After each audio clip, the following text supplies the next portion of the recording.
ഇടുക്കി ചപ്പാത്ത് heaven വാലിയിൽ വീടിന് മുകളിലേക്ക് കൂറ്റൻ പാറക്കല്ല് ഇടിഞ്ഞു വീണ വീട് തകർന്നു. പാറക്കൽ സ്വദേശിയായ പുഷ്പം ഹൃദയരാജിന്റെ വീടാണ് തകർന്നത്. വീട്ടുകാർ അത്ഭുതകരമായി രക്ഷപ്പെട്ടു.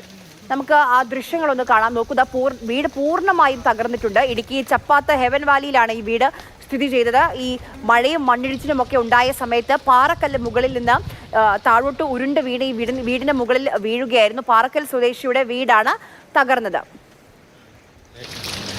7:30 ഞാനും പിള്ളേരും വൈഫും കൂടെ കല്ലിൽ കിടക്കുമായിരുന്നു. ചെറിയൊരു കല്ല് വന്ന് ചെറുതായിട്ടൊന്ന് വീണ നോക്കി. അപ്പോൾ ഞങ്ങളത് ഒരു സീരിയസ് ആയിട്ട് എടുത്തില്ല. ഒരു 7:40 ആകുമ്പോൾ എല്ലാം കൂടെ കല്ലും മണ്ണും കൂടെ എല്ലാം കൂടെ ഞങ്ങൾ കിടക്കുന്ന മുറിക്ക് അടുത്ത് തന്നെ വന്ന് എല്ലാം കൂടെ പതിച്ചു. പെട്ടെന്ന് പിള്ളേരെയും വലിച്ച് കാറി കൂവി. കറണ്ടില്ല ഒന്നാമത് 4 ദിവസമായി കറണ്ട് പോയി. പിന്നെ പിള്ളേർ രണ്ട് പിള്ളേരും 5 വയസ്സ് 7 വയസ്സ് കൊച്ചിനും വലിച്ചുകൊണ്ട് വൈഫിനും വലിച്ചുകൊണ്ട് വന്ന് സിറ്റോട്ട് ചാടി. അതിന് കാറി കൂവി നാട്ടുകാരെല്ലാം വന്നു.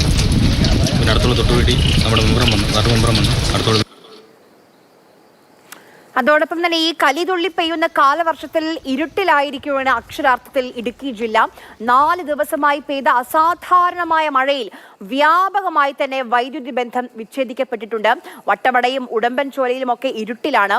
വൈദ്യുതി ഇല്ലാത്തതിനാൽ സർക്കാർ ഓഫീസുകളുടെ പ്രവർത്തനവും അവതാളത്തിലാണ്. വൈദ്യുതി പുനഃസ്ഥാപിക്കും, പക്ഷെ വളരെ പെട്ടെന്ന് തന്നെ വീണ്ടും തകരാറിലാകുന്നുണ്ട്. ഇത് വലിയ പ്രതിസന്ധിയാണെന്ന് ജില്ലാ കളക്ടർ തന്നെ സമ്മതിക്കുകയും ചെയ്യുന്നുണ്ട്. ഇടുക്കിയിൽ നിന്ന് ജെയിനസ് രാജുവാണ് നമുക്കൊപ്പം വിവരങ്ങളുമായി ചേരുന്നത്. ജെയിൻ, നമുക്കറിയാം പരാതി പറയേണ്ട ഒരു സമയമല്ല. കാരണം ഇപ്പോൾ KSEBയിലെ ആളുകളാണെങ്കിലും ശരി, അവരൊക്കെ നമ്മളെ പോലെയുള്ള സാധാരണക്കാരായ മനുഷ്യരാണ്. ഈ പേമാരി പെയ്ത്തിൽ പുറത്തിറങ്ങി ഈ വൈദ്യുതി ലൈനൊക്കെ ശരിയാക്കുക, അവർക്കും പരിമിതികളുണ്ട്, നമ്മൾ മനസ്സിലാക്കുന്നു. പക്ഷേ 4 ദിവസമായൊക്കെ ഇത് തുടർക്കഥയാകുമെന്ന് പറയുമ്പോൾ ആളുകൾക്ക് വലിയ ബുദ്ധിമുട്ടാണ്, പ്രയാസമാണ്. നിലവിലെ സാഹചര്യം എന്താണ്? ജില്ലയിൽ ഇന്നത്തെ മഴ എങ്ങനെയാണ് അവിടെ?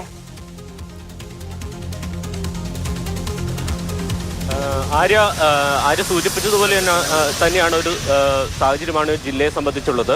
ഒരു കഠിനമായിട്ടുള്ള ഒരു അവസ്ഥയിലൂടെ ജില്ല കടന്നു പോകുന്നു എന്ന് ജില്ലാ ഭരണകൂടം തന്നെ വ്യക്തമാക്കുന്നുണ്ട്. ജില്ലാ കളക്ടർ തന്നെ അക്കാര്യം വ്യക്തമാക്കുന്നുണ്ട്. അസാധാരണമായ ഒരു സാഹചര്യമാണ് ജില്ലയിൽ ഉള്ളത്. ഏതാണ്ട് 620% അധികം മഴയാണ് കഴിഞ്ഞ 4 ദിവസം കൊണ്ട് ജില്ലയിൽ പെയ്തത് എന്നുള്ളത്. അതുകൊണ്ട് തന്നെ മഴയുടെ ഒരു വ്യാപ്തി എത്രത്തോളം ഉണ്ട് എന്ന് വ്യക്തമാക്കുന്നതാണ്. 266 മില്ലിമീറ്റർ മഴ 4 ദിവസം കൊണ്ട് ജില്ലയിൽ പെയ്തു. മലയോര മേഖലയിൽ വ്യാപകമായിട്ടുള്ള നാശനഷ്ടം ഉണ്ടായിട്ടുണ്ട്. വീടിന് മുകളിലേക്ക് പാറക്കല്ല് വീണ് ഇന്ന് പുലർച്ചെ ചപ്പാത്തി ഹെവൻ വാലിയിൽ ഒരു കുടുംബത്തിൻ്റെ വീട് തകർന്നു.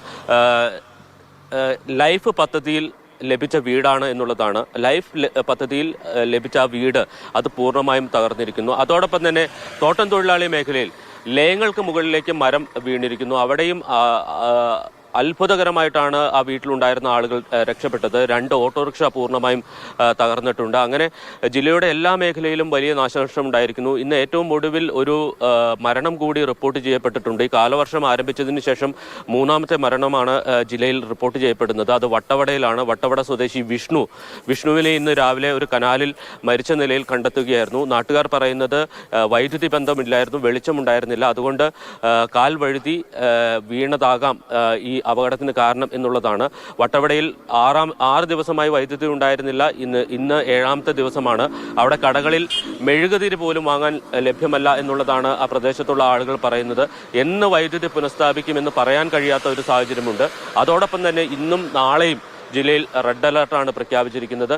ഇനി അതിശക്തമായ ഒരു മഴ കൂടി ഉണ്ടായാൽ എങ്ങനെയാണ് ഈ ജില്ലയിലെ അവസ്ഥ എന്ന് പറയാൻ കഴിയാത്ത അത്ര സാഹചര്യമുണ്ട്. അതുകൊണ്ട് തന്നെ കടുത്ത ജാഗ്രത പാലിക്കേണ്ട ഒരു സമയമാണ്. മലയോര മേഖലയിലേക്കുള്ള യാത്ര പൂർണ്ണമായും ഒഴിവാക്കേണ്ട ഒരു സമയമാണ്. അതീവ ജാഗ്രത വേണം. ഇപ്പോൾ കാണുന്ന ഈ ദൃശ്യങ്ങളൊക്കെ ഭീതിപ്പെടുത്തുന്നതാണ്.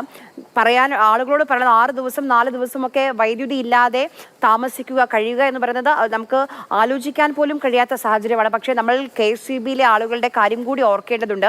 ഇപ്പോൾ നമുക്ക് പോലും പുറത്തിറങ്ങാൻ പേടിയാണ്. റെഡ് അലേർട്ടാണ് ഇന്നും ഇടുക്കി ജില്ലയിലുള്ളത്. അപ്പോൾ അവരും ഈ മഴയിൽ ഇങ്ങനെ പെയ്തു കൊഴിയുന്ന പേമാരി പെയ്ത്തിൽ വേണം പുറത്തിറങ്ങി വൈദ്യുതി ലൈനൊക്കെ പുനഃസ്ഥാപിക്കേണ്ടത്. അപ്പം അവർക്കും പ്രയാസങ്ങളുണ്ട്. നമ്മളെപ്പോലെയുള്ള ആളുകൾ